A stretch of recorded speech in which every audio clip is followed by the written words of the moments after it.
Welcome back to My Dad Watches The Bachelor. I'm Meredith, and I'm here with my co-host, my dad. Hello, Meredith. Hey, Dad, how are you doing? I'm doing very good. How are you doing? I'm doing well. So it is Tuesday night, 10 o'clock. We just finished watching both episodes of this week's of The Bachelorette, and I have a lot of feelings right now. I'm upset with myself because I've been sucked into this show, and I need to assume my dad role. I can't let it get to me. Well, I'm glad we're talking about this. I feel like this is going to help me process what I just watched with Ben going home. I'm very sad. I'm sad too, or I'm disappointed because I thought Ben and Ivan should be the last two standing. I completely agree. Wow, we don't agree that often. Well, I fear that Tayshia has made a mistake, and you and I were texting a little bit, and maybe because Bennett had a second life, I wonder, is it possible that Ben might come back? I hope so. I would be okay with that. Or maybe like Tayshia gets engaged to one of the other three and it doesn't work out and she gets a second chance with Ben. Well, I have some thoughts on that as we try to process two nights of the Bachelorette, let's talk about some highlights. Okay.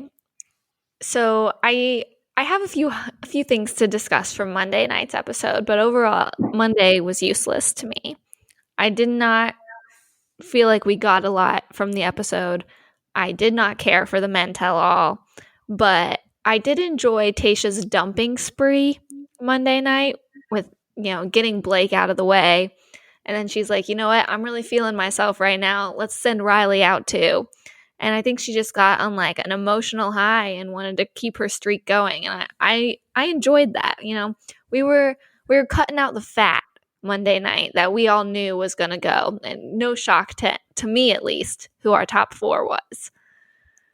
I guess I'm not surprised by the top four, and I feel what you're saying. I thought she did a good job of taking care of her business. I'm not sure I totally agree on the top four, but that was fine, and I really respected the way that she didn't linger over her decisions. She went in and she was very decisive. Yeah, I like that. And then my other high from Monday night was Bennett coming back to the group before the rose ceremony, and he is telling all of the men that he came back and like told Tayshia that he loved her, and it cuts to Noah and we see Noah with the biggest eye roll of the season, and that just gave me a good chuckle because Noah's like, dude, I already got you out of here once, why are you coming crawling back? Like, this is just pathetic. So I enjoyed that. I did have as a highlight the fact that Bennett lost more than once. He got to lose twice, and that did give me some pleasure there. And again, he filled the role of being the arrogant guy that you really could dislike. And again, you get credit for tagging him early as the villain. Yeah, I feel like, we're getting it's a little bit of a trend the past month or two of the villain losing twice or more than once. I can read between those lines, and I'm with you on that. All right. My other highs, Zach and Tayshia's New York City date. I quite enjoyed watching Zach teach Tayshia how to hail a taxi. I just found it quite amusing. I thought all of the hometown dates, like being super cheesy and pretending to be in whatever city the guys are from, I found it pretty fun to watch. Like, The Bachelor is usually pretty cheesy in and of itself, but they were really embracing it this time. And I thought it was fun. It was very lighthearted and they had a good time, and just watching them carry around their taxi from stop to stop, it was fun. And I'm a big fan of the New York pizza. I mean, I like most pizza, not Domino's. Sorry, Domino's. I guess they won't be one of our sponsors, but I am a fan of the New York pizza. So shout out to Zach on that one as well. Well, Zach's saying, have you ever had New York pizza? And there's a 0% chance what he is feeding her in that moment is New York pizza. That's what the mom said. She said the crust is way too crispy for it to be New York pizza. But I didn't even have uh, to look at it. I knew that they didn't have New York pizza in La Quinta. well, you're smart like that, so that's good. Yeah. So another highlight that I had, and I look for amusement in this show was I did enjoy I was amused by the date that Tayshia had with Blake when they had Gita, Ariki, and Crystal Master talking to them, and they were breaking rocks, looking at crystals, disrobing, sitting on each other. We found out during the bloopers that Blake was also pretty excited during the whole experience. So I got some enjoyment, some amusement out of that date. Okay, well, I put that as a low because I personally would hate that kind of date. Seems super awkward and like just not really into crystals or rocks or anything like that. And it was just too intense and serious of a date for how little they knew each other. Like, based on what we've seen, I don't even know if Blake and Tayshia have ever had a conversation. There's no spark there. And like the whole time, I think everyone watching the show knew that Blake was going home. Like, it, I did not enjoy it. It was just something that we had to get through to send him on his way. Well, I would loathe going on a date like that as well, but I was amused by watching someone else go on that date, and it was so ridiculous that I did chuckle a bit during it, and so I'm but no, I agree with you that that would not be a choice of dates that I would go on either. Well, something that amused me was Ivan talking to his mother about how he wasn't ready to propose to Tayshia because he wants to meet her family and the quote fantasy suite situation. And so I found it amusing listening to Ivan tell his mom about how he wants to take the car for a test drive before he buys it. Well, I think that that's I think Ivan is so fortunate that he will get to take the car on a test drive. I guess but it's probably not a conversation you want to have with the mom.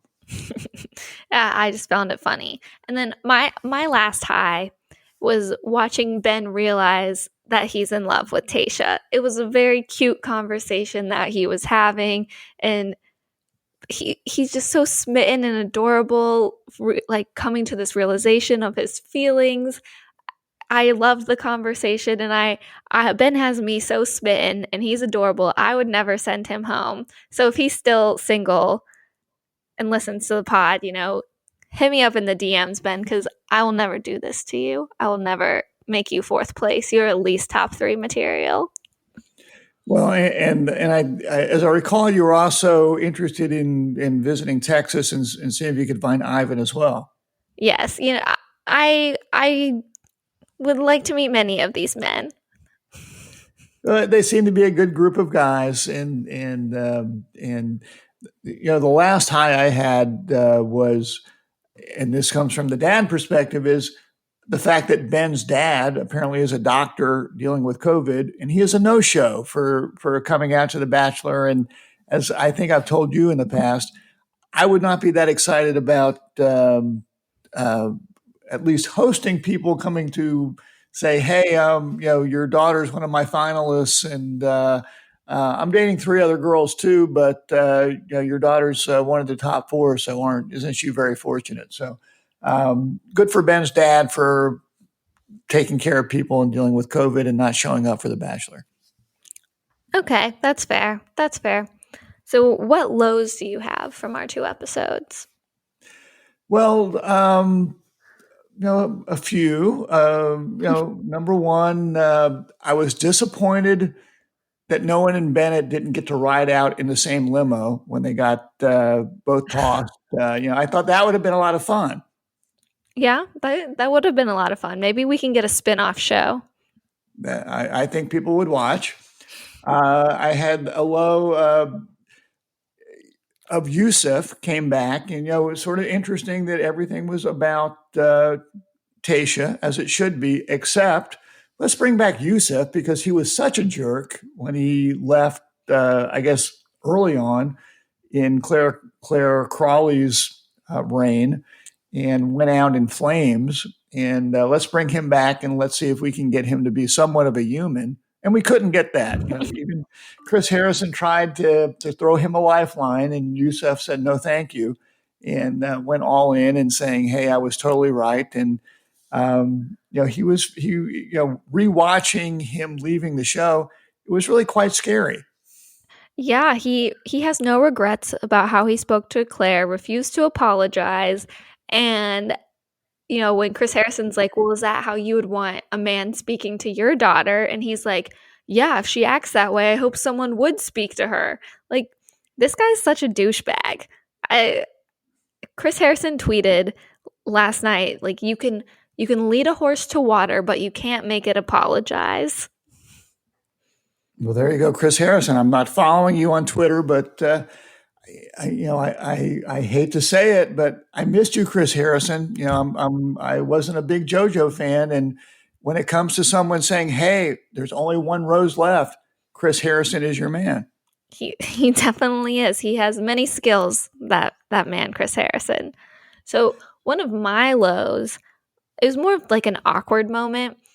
Brendan's hometown date when they're going to do like a little carnival, and he's like, "Oh, well, it wouldn't be complete without my niece," and his niece like comes running up with her arms spread, quite obviously, I think, running at Brendan because she knows Brendan. And Tayshia just like steps in front and is like, "Oh, she's running towards me," and gives this little kid a hug, and this kid has no idea who she is. So it just seemed very weird to me that Tayshia thought that this kid was running up to her wanting a hug. She obviously wanted to talk, wanted to be with Brendan.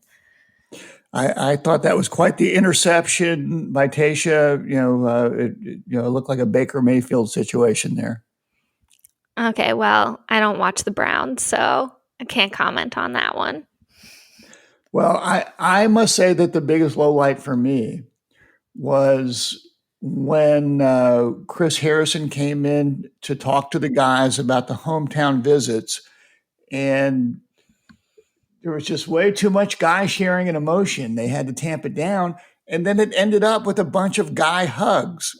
I thought that was a little bit over the top. You guys are competing against one another. You need to tamp it down a little bit there. Okay, what's wrong with guy hugs though? They respect each other. They respect the competition. I have some thoughts on guy hugs, which I will share with you when we get into the end element there. Okay, well, I might have to share with you a book that I'm reading on the descent of men and how they need to be changing the idea of masculinity to match our changing society. Might need you to read it after I'm done, buddy. Well, I'm not sure that's on the top of my reading list, but we'll talk over the holidays. Okay. And and then the last low light I have, and I'm sure you must have it somewhere in our list, is if you're in love with the girl, don't tell Chris Harrison. You need to tell the girl. Yeah, poor Benny. I have the Ben breakup as a low too, but I obviously it's very sad, and I could tell that Ben was getting set up for failure since they had the sad music, and he was like, "Oh, I'm in love with her," and then he kind of fumbles over his words and can't tell Tayshia after the hometown date. And he's the only one that had a conversation with Chris Harrison walking into the rose ceremony. But I got kind of frustrated with Tayshia after she broke up with Ben. That conversation they had, they're sitting there, and Tayshia seemed kind of mad and upset that Ben wasn't giving her enough emotion. She was saying, like, "Don't shut down on me now." But it's like, you dumped him. Like, you don't get to ask anything of him anymore. Like, he can process this how he wants. And I don't think she gets to invalidate their whole relationship because of how he's handling this shock. I agree with that, and Ben obviously uh, controls his emotions probably to too much of an extent. I think when Chris Harrison was talking about the hometown dates, he was saying he never cries, and if you're going to cry, that was probably the time that he should be crying. And he's not a very emotional guy, which from a generational perspective probably uh, is more my generation than perhaps your generation. I don't know. The mom was watching with me tonight, and I was saying, is vulnerability the thing that uh, is so important these days? And she said, well, maybe that just translates into honesty. I don't know, but obviously Ben was not able to show the emotion or say the words that Tayshia was looking for, which was unfortunate because he does seem like a good guy and they seem like a good match. Yeah, I'm curious to know like how Tayshia feels watching it back and realizing all the things that she didn't see. But my last low is literally watching the sweat drip off of Zach's face while he's kissing Tayshia. It was disgusting. And we can just add all of the sweaty men to the low because you know what? Tayshia, she looks cool as a freaking cucumber out in that La Quinta heat. And these men look like they just got out of the shower. It's disgusting. Like, Well, I suspect it's a dry heat out there, but when it's 110, it's so hot. But I noticed, as you did, that the guys seem to be very sweaty, and I mentioned to the mom during the show that Ivan I thought had a good play there. It's like stay out of the heat. Let's go inside. We'll do some cooking. We'll have a good time. And I thought that was a good move by him. it was a good move, but then you still see his face and he's still super sweaty. Well, those lights they put on you, those studio lights, are very hot. Okay, well, Tasha's not sweating and these boys are. And if you're gonna sweat, if you know you're gonna be in a sweaty situation, wear a black shirt. Zach did. I respected that. Brendan in his hot pink shirt, like ugh, that was just asking for trouble. He already had pit stains when Tasha got to the date and he ran up and hugged her. Like, come on, man, use your brain. Okay, well you're noticing more than I, so let's move along. Okay. Right reason. I'm giving it to all of Tuesday night's episode. I thought this was one of the more pure and genuine episodes, let alone like a hometown episode with everyone's family that I've seen in a long time. And the whole time I was watching it, I just kept thinking, like, all these guys are so great. Like, how's she going to be able to say bye to one? They're, it's the best Final Four that I remember in a long time. Well, I think that was a great. It was a good show. I specifically wrote down Ivan's mom, who she said that she is a skeptic, but she trusts her son and wants him to be happy. And I thought that that was the best sentiment that a parent could have in this situation. So, for right reason, I put that down. Okay, I'm not surprised that you put the one parent that was skeptical as your right reason. Fair enough. And the other right reason, and this is more of a global type answer, and I wrote this really. I noted this during the Tell All program Monday evening, but it just struck me that Tasha is really in a league above probably all these guys, and I see her as a heartbreaker, but really not in a bad way. There are people like Claire Crawley that might break your heart, but you will probably in a few weeks realize that you were lucky because she's crazy. And if she dumped you, ultimately that's not a bad thing. But for Tasha, she handles her business in such a way, and she seems like such a nice, genuine person that I fear that the guys that she dumps, and I'm thinking of Blake and I'm thinking of Riley and the other guys, that they're going to be thinking about this a year down the road, saying she was the one, and uh, ultimately, I think I texted you last night that she's a rock star. Well, actually, she is a queen, and she now has an army of guys that are going to kill for her if she asks them to. All these guys are probably still thinking, well, usually this thing doesn't work out with the guy she chooses. I hope she still has my number. I think that's what all those guys are still thinking. Yeah, I think so. And I think that most of them are not in her league. When she was breaking up with Riley and she's just like, "You're such a nice guy. I feel so comfortable. Like there's nothing wrong with you." And I'm just sitting there like, "Yeah, you're just not hot compared to the other guys." Like she's most of those guys were just not in her league. I do feel like Ivan and Ben are though. I would think those might be the closest, but you know, she's she's pretty impressive. I agree. So, wrong reason.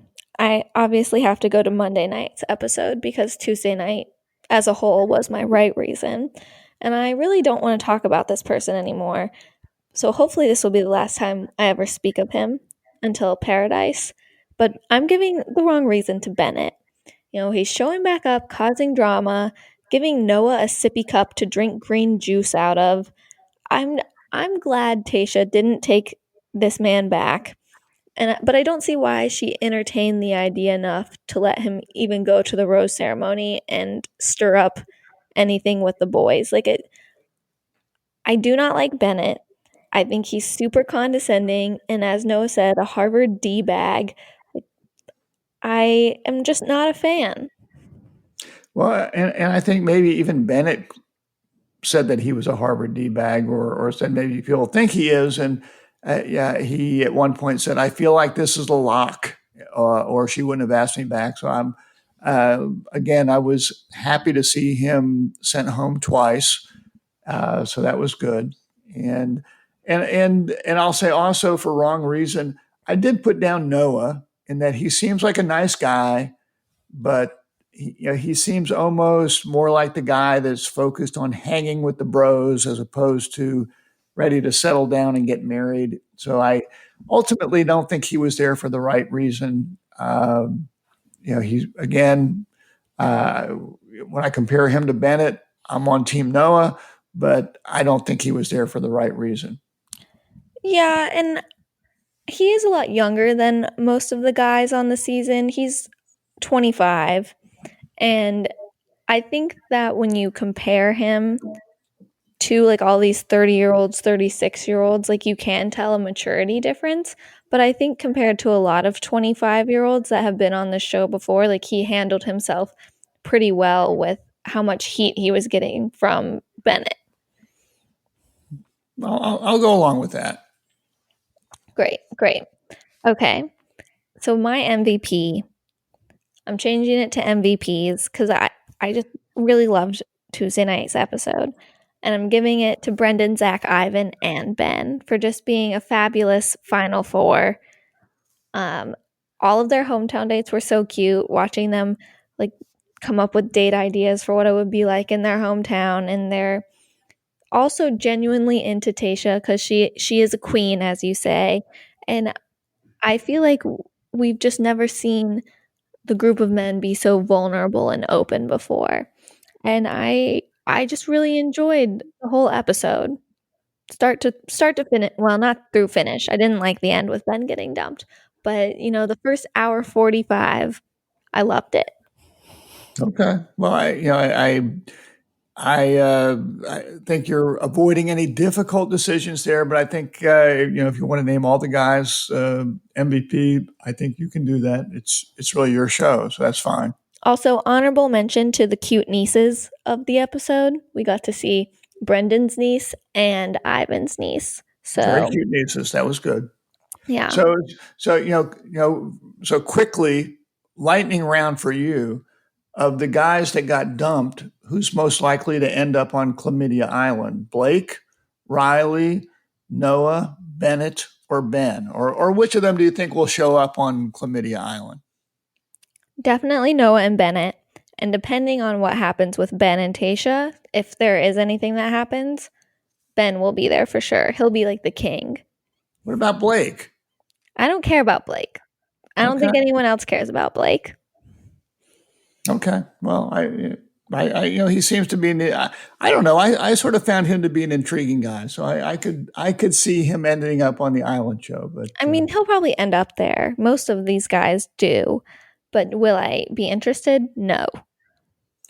all right. So last week we told our listeners that we would entertain questions if they had any, and we now have a email address at mydadwatchesthebachelor@gmail.com, and you can also what is it you say? DM us on our Instagram. Yes, direct message, DM.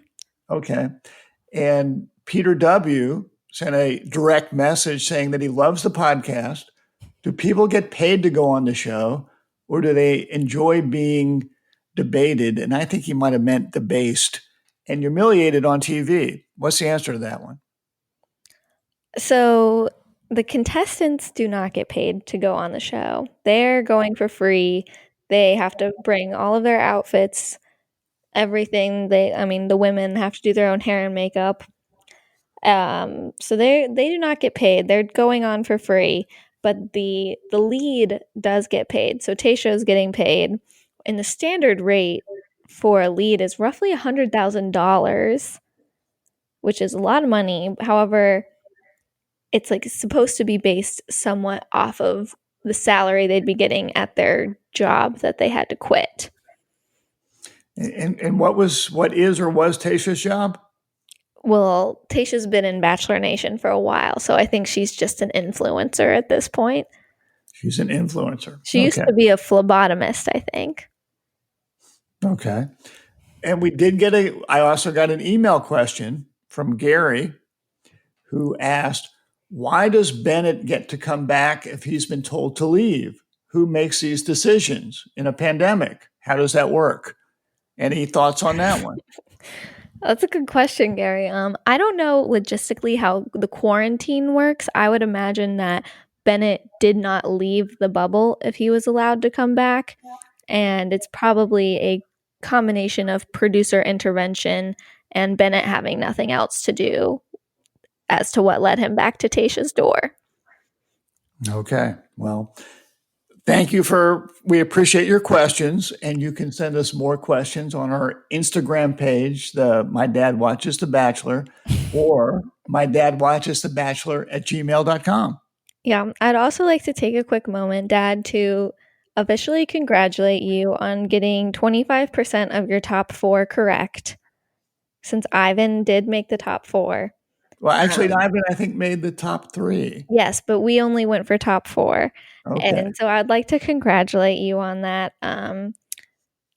I cannot say the same for myself. So we are officially 1-1 on our top 4 competition. I'd like to say that I had some insights, but I think it was pretty much dumb luck. But I accept your congratulations. Thank you. I will get the win back for Matt James' season. Well, we look forward to that. So, do you have any fatherly advice to wrap us up tonight? A couple of things. First off, kudos to Tayshia for the way she dealt with, as you said, getting rid of Blake and Riley. Not that they're bad people, but she ripped that Band-Aid off. If you're going to break up, don't let it linger. Another piece of advice, if you're going to have your boyfriend or girlfriend meet the family, you should do a little prep work with the family. And I don't think that the bachelors or the potential bachelors had an opportunity to do any prep work with their family. But if you do have that opportunity, you do want to talk a little bit with the family and just let them know what they're getting into. And then finally, and probably most importantly, I want to come back to the issue of guy hugs.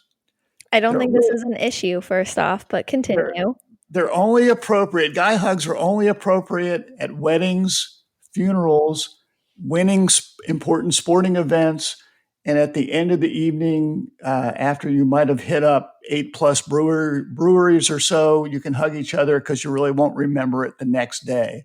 And this is really dad law. This is important. So guy hugs, you really want to control the guy hugs there. Well, I feel like you've told us 2 dad laws now, and I disagree with both of them. I feel like we have a little bit of toxic masculinity coming our way right now. I think it's okay for boys to hug whenever they want to. It's great to show your emotions. It's great to have feelings. And even, if you want to cry a little bit during the guy hug, who are we to stop you? Only after you've been to 8 breweries and you don't remember it the next day. But anyway, I'm sure we'll discuss this more over Christmas. Oh boy, can't wait for that. All right, well, join us next week to hear about the finale of Tayshia's season. We have a Monday night and Tuesday night episode that you're not going to want to miss because you're going to hear it from the right perspective and my dad's.